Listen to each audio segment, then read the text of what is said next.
Leviticus chapter 16. The Lord spoke to Moses after the death of Aaron's 2 sons, who died after they entered the Lord's presence and burned the wrong kind of fire before him. The Lord said to Moses, "Warn your brother Aaron not to enter the most holy place behind the inner curtain whenever he chooses. If he does, he will die, for the ark's cover, the place of atonement, is there, and I myself am present in the cloud above the atonement cover. When Aaron enters the sanctuary area, he must follow these instructions fully. He must bring a young bull for a sin offering and a ram for a burnt offering. He must put on his linen tunic and the linen undergarments worn next to his body. He must tie the linen sash around his waist and put the linen turban on his head. These are sacred garments, so he must bathe himself in water before he puts them on. Aaron must take from the community of Israel 2 male goats for a sin offering and a ram for a burnt offering. Aaron will present his own bull as a sin offering to purify himself and his family, making them right with the Lord. Then he must take the 2 male goats and present them to the Lord at the entrance of the tabernacle. He is to cast sacred lots to determine which goat will be reserved as an offering to the Lord and which will carry the sins of the people to the wilderness of Azazel. Aaron will then present as a sin offering the goat chosen by lot for the Lord.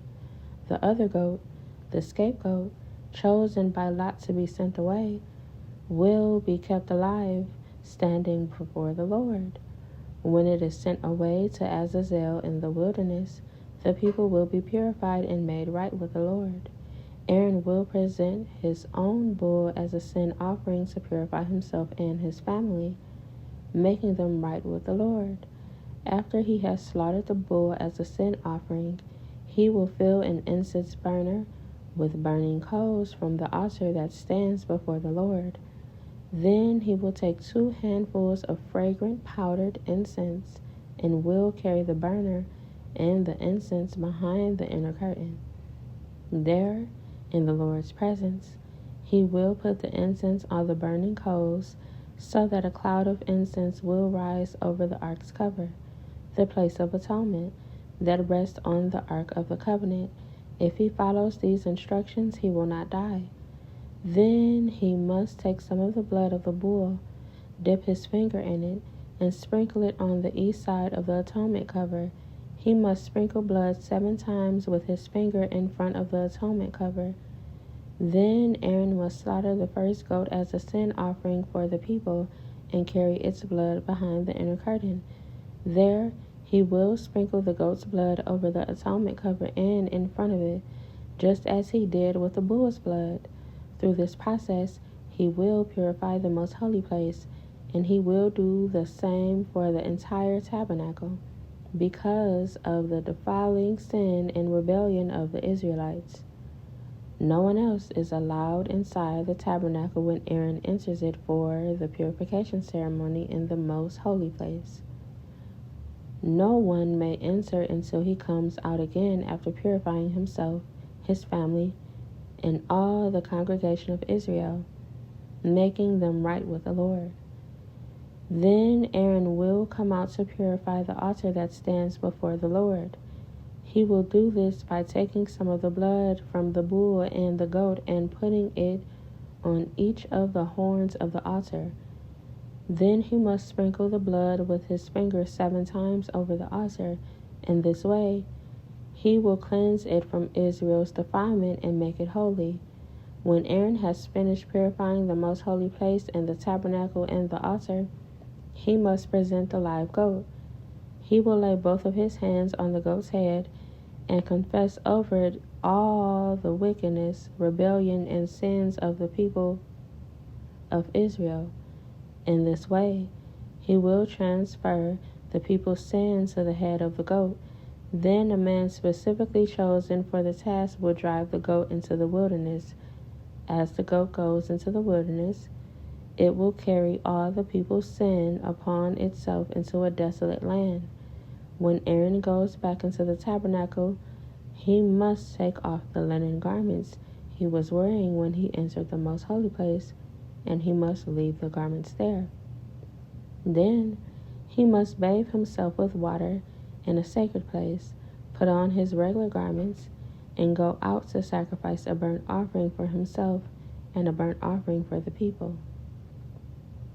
Through this process, he will purify himself and the people, making them right with the Lord. He must then burn all the fat of the sin offering on the altar. The man chosen to drive the scapegoat into the wilderness of Azazel must wash his clothes and bathe himself in water. Then he may return to the camp. The bull and the goat presented as sin offerings, whose blood Aaron takes into the most holy place for the purification ceremony, will be carried outside the camp. The animal's hides, internal organs, and dung are all to be burned. The man who burns them must wash his clothes and bathe himself in water before returning to the camp. On the 10th day of the appointed month in early autumn, you must deny yourselves. Neither native-born Israelites nor foreigners living among you may do any kind of work. This is a permanent law for you. On that day, offerings of purification will be made for you, and you will be purified in the Lord's presence from all your sins. It will be a Sabbath day of complete rest for you, and you must deny yourselves. This is a permanent law for you. In future generations, the purification ceremony will be performed by the priest who has been anointed and ordained to serve as high priest in place of his ancestor Aaron.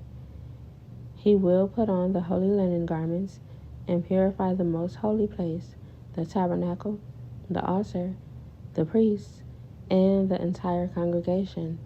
This is a permanent law for you, to purify the people of Israel from their sins, making them right with the Lord once each year.